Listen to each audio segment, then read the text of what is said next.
دانیہ قرآن academy. یہ قرآن وہ رستہ دکھاتا ہے جو سب سے سیدھا ہے، اور مومنوں کو جو نیک عمل کرتے ہیں بشارت دیتا ہے کہ ان کے لیے اجر عظیم ہے۔ نحمده ونصلي على رسوله الكريم اما بعد فاعوذ بالله من الشیطان الرجیم بسم اللہ الرحمن الرحیم۔ السلام علیکم ورحمۃ اللہ وبرکاتہ۔ امید ہے آپ سب خیریت سے ہوں گے، انشاءاللہ جہاں ہوں گے ایمان اور صحت کی نعمت سے مالا مال ہوں گے۔ ہاں جی، تو آغاز کرتے ہیں ہم اپنے آج کے سبق کا دعاؤں کے ساتھ۔ تو چلیے شروع کرتے ہیں۔ اللہم صلی علی سیدنا و مولانا محمد وعلی آل سیدنا وعلی آل سیدنا و مولانا محمد وبارک وسلم۔ رب اشرح لی صدری ویسر لی امری واحلل عقدۃ من لسانی یفقہوا قولی۔ رب زدنا علما رب زدنا علما رب زدنا علما۔ اعوذ باللہ من الشیطان الرجیم بسم اللہ الرحمن الرحیم۔ لم يلبثوا إلا عشية أو ضحاها۔ لم، سب سے پہلے ہم یہ جانیں گے کہ اس لم پہ غنہ ہو رہا ہے یا نہیں ہو رہا، تو کیوں نہیں ہو رہا۔ چلیں جی، سب سے پہلے یہ دیکھیں کہ لام ہے، لام کے اوپر زبر لگی ہوئی ہے، آگے میم کے اوپر جزم آنے کی وجہ سے میم ساکن ہو گیا۔ ساکن حرف جو ہوتا ہے وہ پچھلے والے کو اپنے ساتھ ملا لیتا ہے۔ اب ہم نے لام کو میم ساکن کے ساتھ ملانا ہے، تو کیسے پڑھنا ہے؟ لام میم زبر لم، کیسے پڑھنا ہے؟ لم، آگے یا کے اوپر زبر لگی ہوئی ہے۔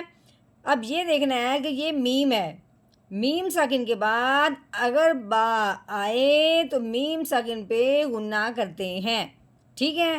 اب میم ساکن کے بعد یا ہے، ٹھیک ہے، میم ساکن کے بعد کیا ہے؟ یا، تو اس کا مطلب ہے کہ اب میم ساکن کو بغیر غنے کے پڑھا جائے گا، یعنی کہ میم ساکن کے بعد با نہیں ہے تو اب بغیر غنے کے لم ایسے پڑھیں گے۔ لم، اس طرح غنہ نہیں کرنا، لم۔ ہاں جی، آگے چلتے ہیں۔ یا کے اوپر زبر، آگے لام کے اوپر جزم آنے کی وجہ سے لام ساکن ہو گیا۔ اب ہم نے یا کو لام ساکن کے ساتھ ملانا ہے۔ یا لام زبر یل، ٹھیک ہے۔ لم یل، با کے اوپر زبر ہے، با زبر با، لم یل با۔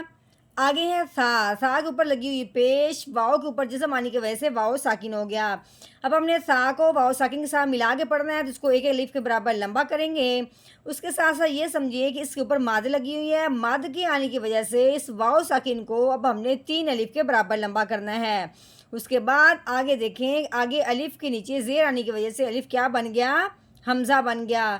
جب ماد کے فوراً بعد حمزہ آ جائے تو یعنی کہ حمزہ ہے لیکن یہ اگلے کلمہ کے شروع میں ہے، اسی کلمہ میں نہیں ہے جہاں پہ مد ہے، اگلے کلمہ کے شروع میں ہے، جس کی وجہ سے مد کا نام ہو گیا مد منفصل، یعنی مد اور حمزہ کے درمیان فاصلہ ہو گیا۔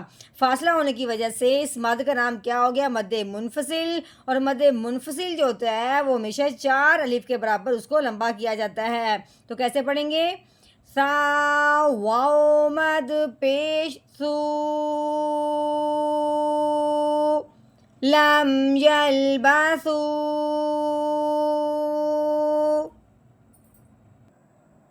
ہاں جی آگے ہے الف، ٹھیک ہے، الف کے نیچے زیر آنے کی وجہ سے الف پھر حمزہ بن گیا۔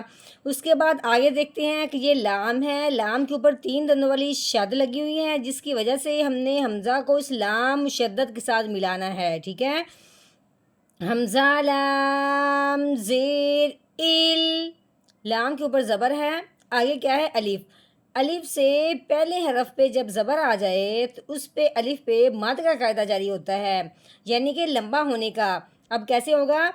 لام الف زبر لا، الا، یہ عین کے اوپر زبر ہے، شین کے نیچے زیر ہے، یعنی کہ عین اب شین کے ساتھ نہیں ملے گا۔ عین زبر آ، شین کو ہم نے یا کے ساتھ ملانا ہے کیونکہ یا کے اوپر شاد لگی ہوئی ہے اور دبانا بھی ہے۔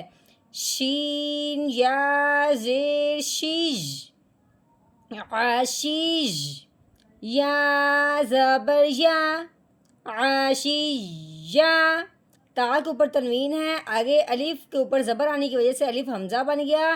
اب گویا کہ تنوین کے بعد حمزہ آنے کی وجہ سے اب تنوین پہ غنہ نہیں ہوگا، کیونکہ حمزہ جو ہے یہ حروف حلقی میں سے ہیں، حروف حلقی میں سے کوئی حرف آ جائے تنوین کے بعد تو پھر تنوین پہ غنہ نہیں کرتے، بغیر غنے کے اظہار کے ساتھ پڑھتے ہیں۔ تو کیسے پڑھیں گے؟